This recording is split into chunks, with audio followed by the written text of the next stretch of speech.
আজকের দিনটা শুরু করলাম ১ কাপ চা, সাথে নিয়েছি একটা রুটি। চায়ের মধ্যে ডুবিয়ে ডুবিয়ে খেয়ে নিলাম। সকালের নাস্তা শেষ করে চলে যাব দুপুরের রান্নায়। আজকে রান্না করব চিকেন বিরিয়ানি। এখানে লেগ পিস নিয়েছি চিকেনের। চিকেনের মধ্যে দিয়ে দিলাম আদা রসুন বাটা, টক দই, মরিচের গুঁড়া, জিরার গুঁড়া, ধনিয়ার গুঁড়া, স্বাদমতো লবণ, আরও দিয়েছি বিরিয়ানির মশলা। হাত দিয়ে ভালো করে মেখে তারপর ম্যারিনেট করে রাখবো ২০ মিনিটের জন্য। এইদিকে আমি চুলায় কড়াই বসিয়ে তেল দিয়ে আলু ভেজে নেব। বিরিয়ানিতে আলু না হলে আমার চলেই না। আলু ভেজে উঠিয়ে রেখে ১ কাপ পেঁয়াজ দিয়ে দিলাম, বেরেস্তা করে নেব। বেরেস্তা করার সময় একটু সময় নিয়ে বেরেস্তা করতে হবে যেন পুড়ে না যায়। এই অবস্থায় চুলাটা আমি বন্ধ করে দিয়েছি। অর্ধেকটা পেঁয়াজ বেরেস্তা তুলে নিলাম। এখন বাকি বেরেস্তার মধ্যে ম্যারিনেট করে রাখা চিকেনটা দিয়ে ভালো করে নেড়েচেড়ে তেলের সাথে মিশিয়ে দেব। ভালো করে তেলের সাথে মিশিয়ে দেওয়ার পর ঢেকে রান্না করে নেব ৩ থেকে ৫ মিনিটের মতো, যতক্ষণ পর্যন্ত পানি না বের হয়। কিছুক্ষণ পর পর ঢাকনা তুলে নেড়েচেড়ে দিতে হবে যেন নিচে লেগে না যায়। তেলের সাথে যখনই মাংসটা কষানো হয়ে যাবে তখনই দেখতে পাবেন যে অনেক পানি বের হয়েছে, কষানো হয়ে গেছে। এ পর্যায়ে চিকেনের মধ্যে থেকে যে পানিটা বের হয়েছে এই পানি দিয়েই চিকেনটা রান্না করব। এ পর্যায়ে দিয়ে দিলাম বাদাম বাটা, পোস্তদানা বাটা।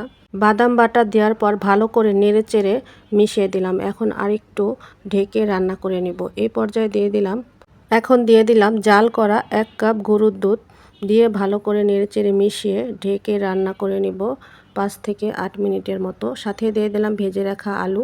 ঢাকনা তুলে ২ টেবিল চামচের মতো দিয়ে দিলাম টমেটো সস, ১ টেবিল চামচ দিয়ে দিলাম চিনি, দিয়ে ভালো করে নেড়েচেড়ে মিশিয়ে নেব। রান্না করে নেব যতক্ষণ পর্যন্ত চিকেনের গ্রেভিটা ঘন হয়ে আসছে। এ পর্যায়ে অর্ধেকটা চিকেন তুলে নিলাম। এখন দিয়ে দিব রান্না করে রাখা পোলাও।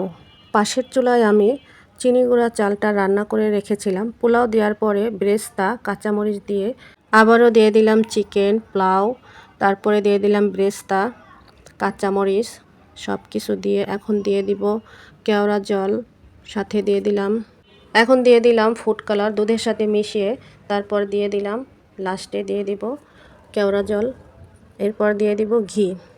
২ থেকে ৩ টেবিল চামচের মতো ঘি দিয়ে ১০ মিনিট দমে রেখে দিব। ১০ মিনিট পর ঢাকনাটা খোলার পর যে সুন্দর একটা স্মেল পাওয়া যায় বন্ধুরা, কি বলবো। এখন ছেলের জন্য আর ছেলের বাবার জন্য প্রথমে তুলে নিলাম, ওদের খাইতে দিব।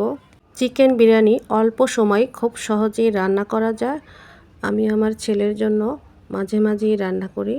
এই ভিডিওটা অনেক আগের ছিল, শেয়ার করা হয়নি, তাই আজকে শেয়ার করতেছি। কেমন হয়েছে বন্ধুরা অবশ্যই জানাবেন।